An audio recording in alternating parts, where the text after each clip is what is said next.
Hi, this is Chrissy Incognito, and welcome to another episode of my show. Now, you might be wondering why I'm incognito. This is my alter ego that can say things that I cannot otherwise say unless I was incognito. So, thank you for returning. In order to understand more about this episode, view the previous episode. Happy listening.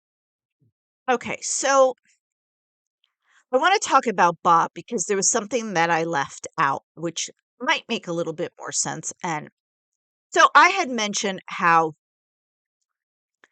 um, cerebral or brilliant Bob was, and he was.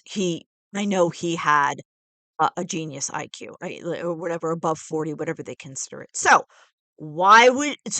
some of you out there may be wondering, well, why didn't he really go anywhere in life? Which is an it's a reasonable question because I thought the same thing. So I want to give you a little backstory, which I thought was really interesting of Bob's life. So Bob was born in the mid 60s. So I said he was about 8 years or whatever older than me. Okay.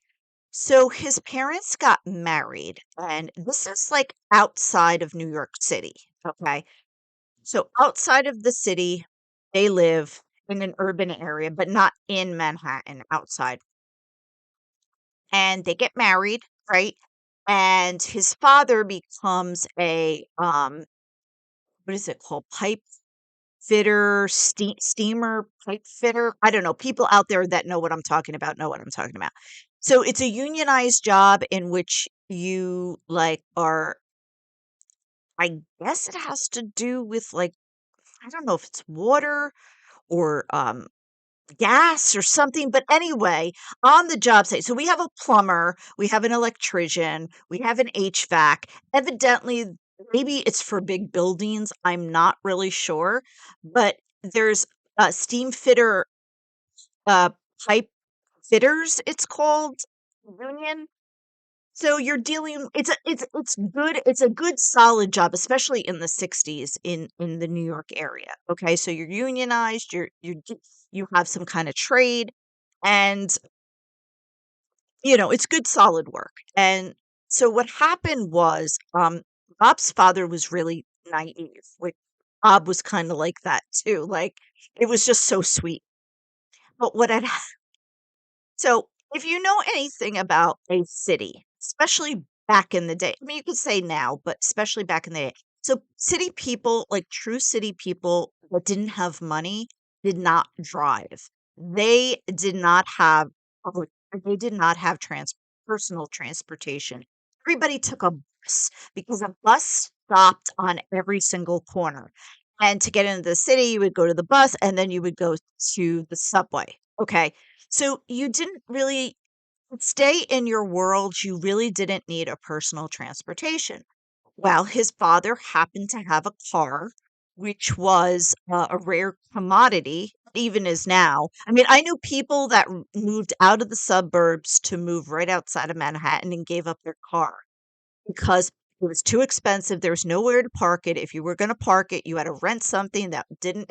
So people that had like a car their entire life moved right outside the city and gave up a car. So that's just the way it goes, and it still goes like that today.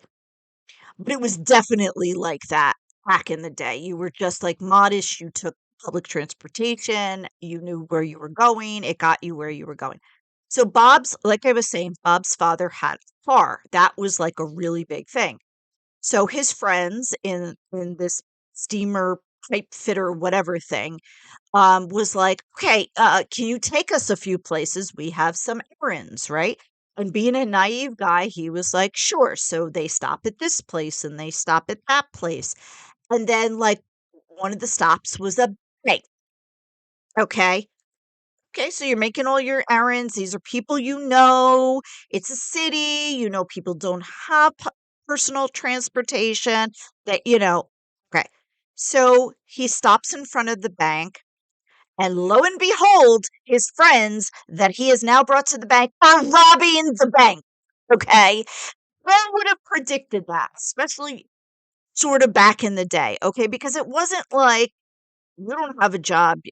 Like when you're not in a city, you're like, why don't you have car? Well, you don't have a car because you don't have a job. Why don't you have a job? Oh, because you're a loser, or, or you have a drug problem, or you're not responsible, is basically what I'm saying.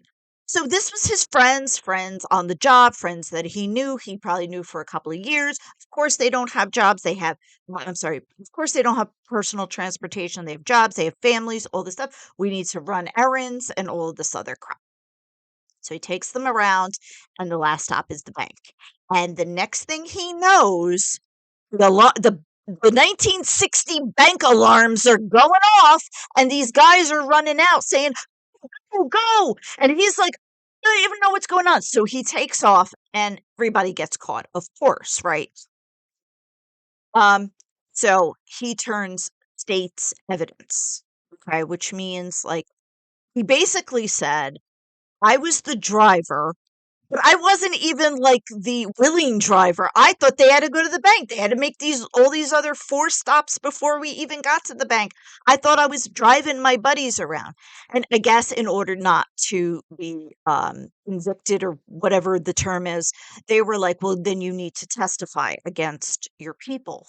Okay. And he was like, "Yeah, sure. Like, I'm on the right side of the law. I'm law abiding. I truly wasn't doing anything."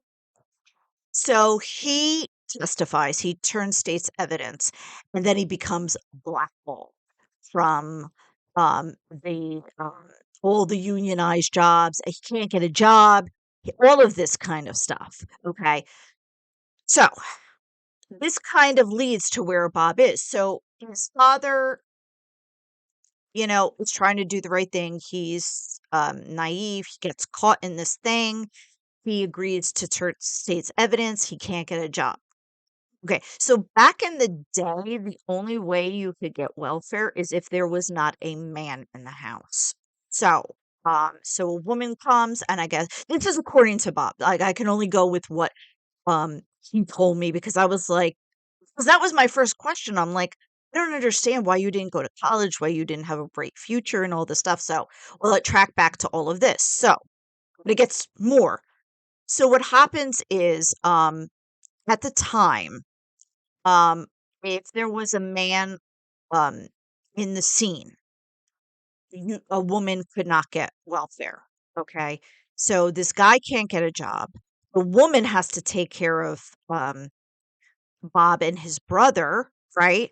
She can't, and it wasn't really an option back then for men to stay. Like, it wasn't the dynamics that it is now. It was very limited. It was like the man was going to work, the woman was going to take care of the kids, and that role really can't be interrupted. Like, it's just not going to work, especially back then.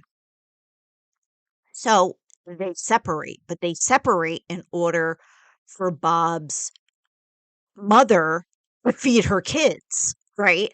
Like, you have to go because if they know you're here, you can't get a job. They're not gonna take that into consideration. So, he was in and out. He tried to be in, the father tried to be in, but they had to sneak it because, and evidently also what happened was, grandmother, I don't know if she was a widow, but her boyfriend was the judge of that, like, of a district of that city that they were outside of New York. And the judge was able to get them into housing project. Now, a housing project in the 60s outside of New York was not good. It didn't matter what color you were, but you were definitely a minority if you were white. And so, which isolated you even more, because you were not to go out, you were not to do this, you were not to do that, and all this kind of stuff. So, and Bob talks about how there just wasn't enough food in the house, so he would forego food. So he struggled a lot with depression. And I said, "Well, if you don't eat, you're going to become really depressed. You're going to start to decompensate." He didn't really realize that until we had a talk.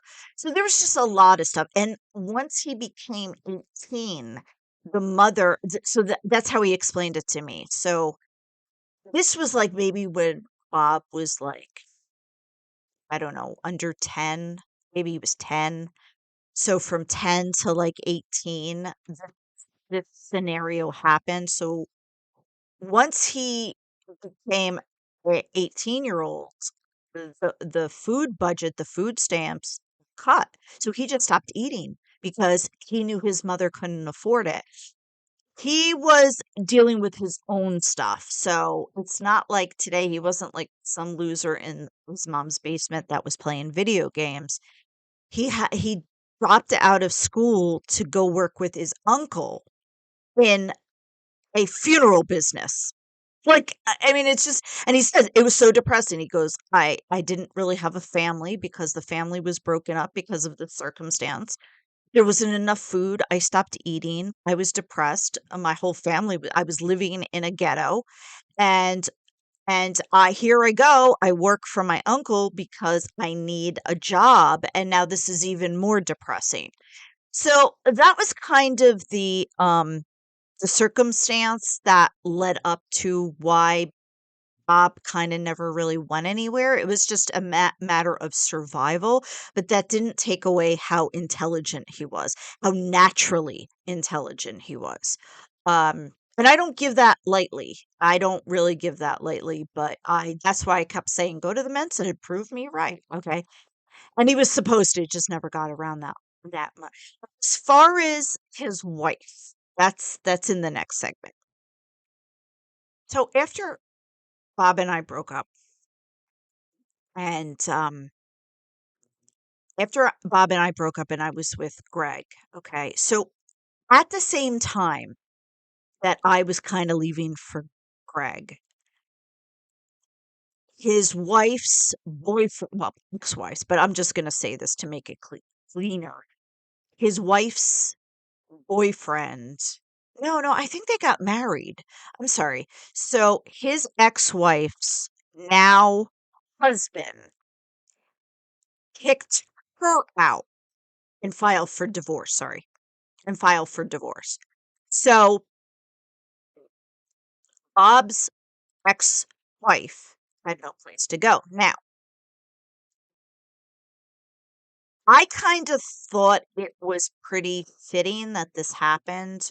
So I was leaving at the same time his ex-wife was coming back into his life. Now, she's manipulative. She is highly manipulative. She's complete white trash. So I guess people that feel sorry for that feel sorry for that. And he was losing our relationship, and she was crying wolf. She was crying all these tears, these alligator tears for him. Oh, you know, because she had nowhere to go. She had nowhere to go. Her mother had died, um, and couldn't support herself. So where was she going to go? And I told this to him. Well, later on, I told this to him. So in my opinion, she was saying all the things she needed to say in order to secure him as a source of a place to live, a source of income. Okay. I think he was vulnerable, but I really believe had Greg not come along and this dynamics had happened, he would have left for her. I mean, I'm sorry, he would have left me for her. Not because she was better. It was like nobody would ever say that was better. Anything would have been better than that piece of, you know. Um, but he never wanted his family and his marriage to break up. It didn't matter what garbage it was.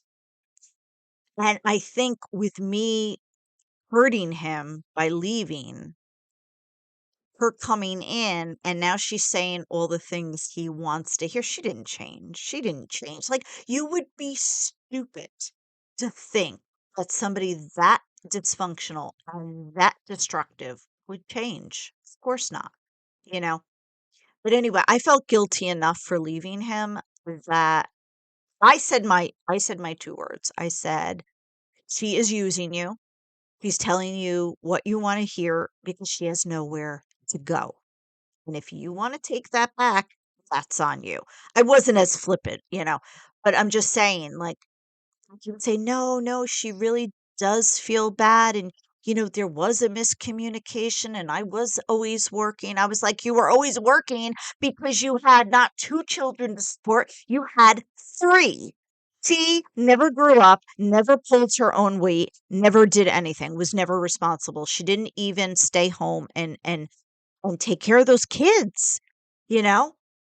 So it's like, okay, if you weren't working, at least you were properly being proper mother, taking care of things. No, she couldn't even do like wash a dish or cook a meal, like nothing, nothing. But, and it was funny because Bob had said to me at one time, when I said to her, I'm sorry, when I said to him, you would have taken her back. It didn't matter about me and Greg.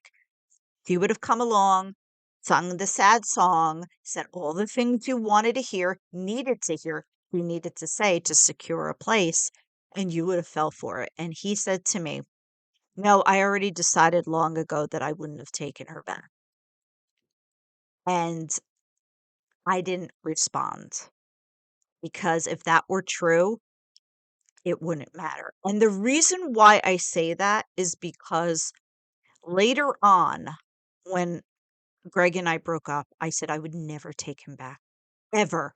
Ever. Okay?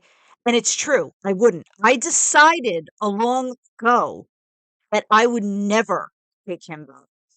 It didn't matter that I was gonna be alone for the rest of my life. It didn't matter that I was so compatible with him, in which he could not say anything about the ex-wife like that.